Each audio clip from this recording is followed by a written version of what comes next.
Violence against women and girls is one of the most pervasive and least recognized human rights violations across the world. The unfortunate truth is, women and girls experience violence and discrimination in every society, simply because of their gender. Violence against women and girls happens in all spaces. It happens in the household, in the intimate partner violence. It happens in the neighborhood. It happens at the community level. And it also happens in the workspaces. So it's quite widespread. आम आदिवासी लोग मद पान निशा खाई करे माँ उनके ऊपर टिके हिंसा करे पिटा हाँ ते मैं इटा करछ सेटा कर देना तक पे खावा चाहे बापा कमाई थे तो माँ कर देव। लिंग असमानता की बात है, मतलब है कुछ भेदभाव है कि हम लड़कियों को अकेले कहीं हॉस्टल में नहीं छोड़ रहे हैं। अभी हमारी जो मानसिकता है कि लड़कियां अभी भी कमज़ोर हैं। लोग बोलते हैं कि लड़कियां जो है उनको शादी ब्याह करने में खर्च लगेगा, लड़के जो है वो हैं जो बड़े होंगे वो माँ बाप का सहारा बनेंगे, बुढ़ापे में भी उनकी लाठी बनेंगे और ये कमा के खिलाएंगे। समाज में जैसे लड़की को ज़्यादा दिन तक नहीं रखते हैं करके, ज़्यादा दिन रखने से बदनामी है करके ना समाज के डर से मेरे को शादी कर दिए। शिक्षा प्राप्त करने के लिए प्रारंभ में मेरे पास घर से हमें पढ़ने नहीं दिया जाता था। बोला जाता घर लड़की हो पढ़ लिख कर क्या करोगी। Some of the strongest and most consistent factors that lead to violence against women and girls are harmful social norms that contribute to gender inequality.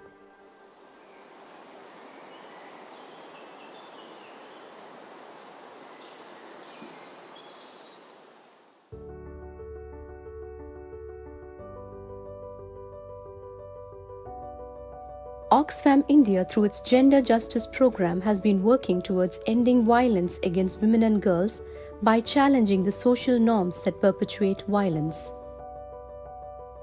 Its project, Creating Spaces to Take Action Against Violence on Women and Girls, engages a large variety of stakeholders to work towards ending domestic violence and child early and forced marriage and promote positive gender social norms. Creating space is all about, creating space for girls and women in the society. Basically, because for ages they have been discriminated and they are not allowed to enjoy their rights of over their own life. They are not allowed to take their own decision. They are not allowed to move around.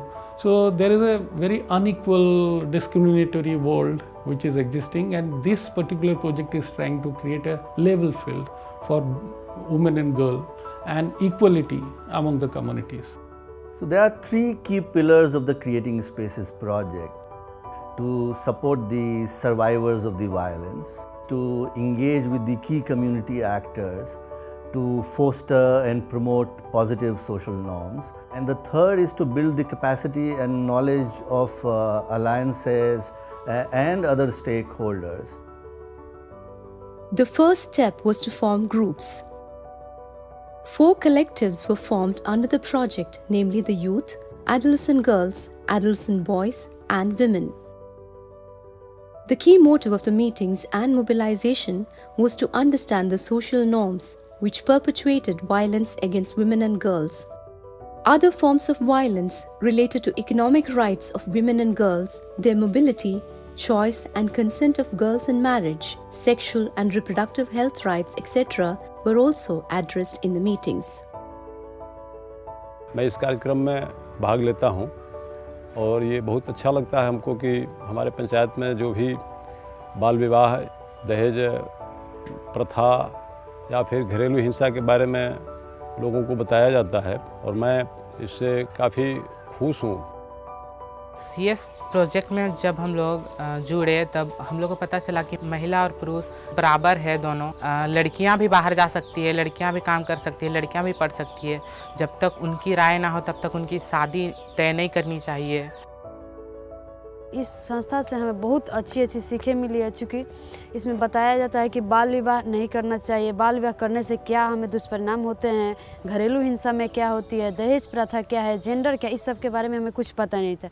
जबकि इस संस्था में जुड़ने से हमें और कुछ नहीं, मेरे सोच में बहुत ज़्यादा विकसित हुआ है।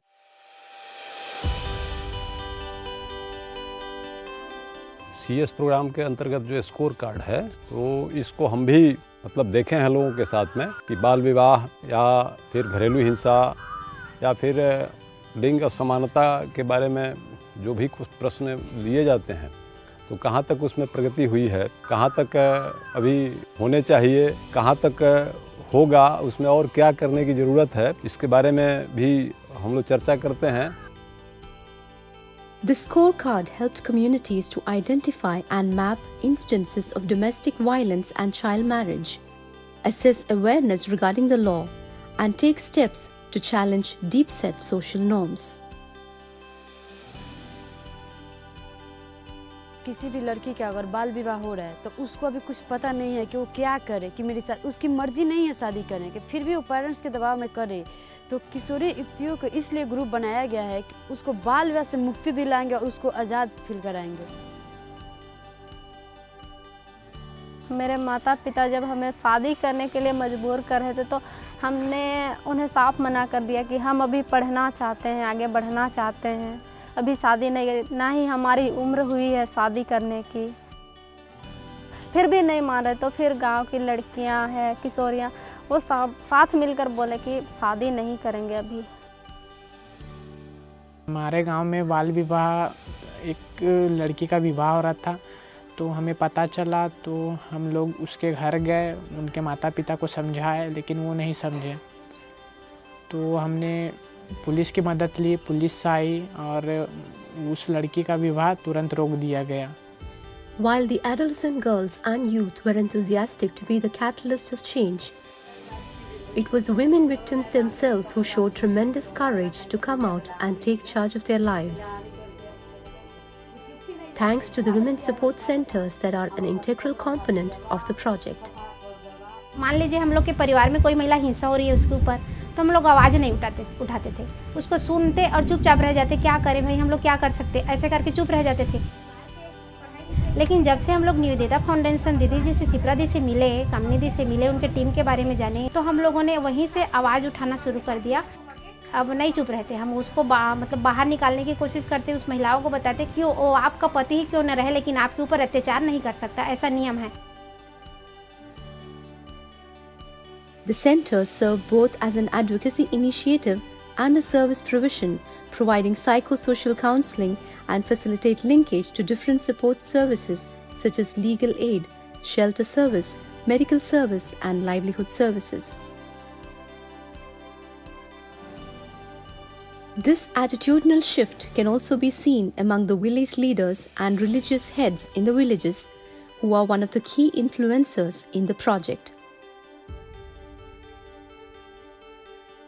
आमे स्वामी स्त्री जेन काम करवा कथा मिसी करे का तार कथा का मैं मानुचे कि मन कथा से मानी करे इटा टिके साहाय्य करवाले मैं भी मोर स्त्री के मैं करूचे के छुआर टिके केन जर हे जे तमे हले मैं ने जाबाले जणे से भी हॉस्पिटल नहीं करे आनी पारुछ किंतु तार असुविधा थिले मैं भी नहीं करे अंता मिली मिसी करे दुई लोग सुविधा ने साहाय्य करा करे रोसई बासी रहे अनेक काम रहे। Today, they actively fight issues like child marriage and domestic violence. लड़कियों से हम पूछते हैं कि घरेलू हिंसा या किसी तरह का भेदभाव आपके साथ हो रहा है तो आप हमको बताओ। तो इस तरह की घटनाएं अगर कुछ हो रही हैं तो हम उनके माता पिता से मिल करके उसका समाधान हम स्वयं करते हैं। जे बाल्य विवाहटा है करे छोट बेले ब्याह कर दोचन बैठा निष्पत्ति केनता करमा बोली करे हमर 5टा पंचायत लोक बसिकर गोटे केन भलिया निष्पत्ति नमा सेटा बैठक न आरंभ हला केते बयस रखले ठीक हवा बोली करे समाज रे जते मान्यगण्य बड़ बड़ लोक माने भी बसिकर आलोचना हला परे झर 20 और पुअर 25 ओरी गोटे हमर रेजुलेशन खाता बाल्य बनी छे।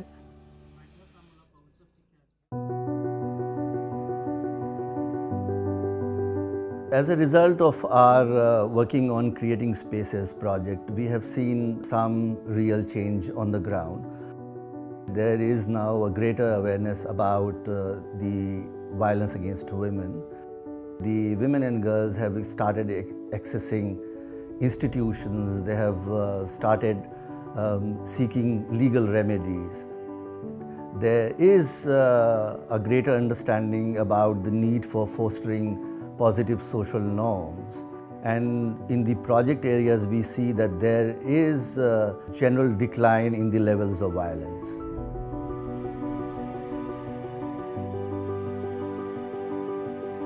Oxfam India's Gender Justice Program holds the promise to leave no woman or girl behind.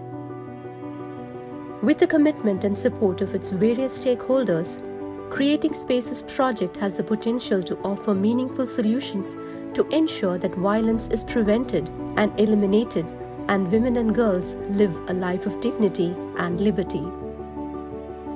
As they rightly say, it takes a nation to end violence against women. तो हर महिला को यही संदेश दूंगी कि कभी भी हालात के सामने समझौता मत करो, हालात से लड़ना सीखो। परेशानी हर किसी के जीवन में आती है, इसका मतलब ये नहीं है कि आप परेशानी को देख के डर जाओ, हर हिम्मत करके उससे आगे बढ़ो जैसे मैं बढ़ी। আমার ড্রিমস ହେଲା যেহেতু বিবিএ করছি বিবিএ ପରେ এমবিএ করমি তারপরে গোটে গভର୍ଣ୍ଣମେଣ୍ଟ ଜବ୍ করমি ଆଉ ସେ ସାଙ୍ଗେ ସାଙ୍ଗେ ମୁଁ একজন কবিতা লেখুছে সোশ্যাল মিডিয়াରେ ଛାଡ଼ିବି ମାନେ ଭଲ ରାଇଟରଟେ ହେବାକୁ ଚାହୁଁଛେ।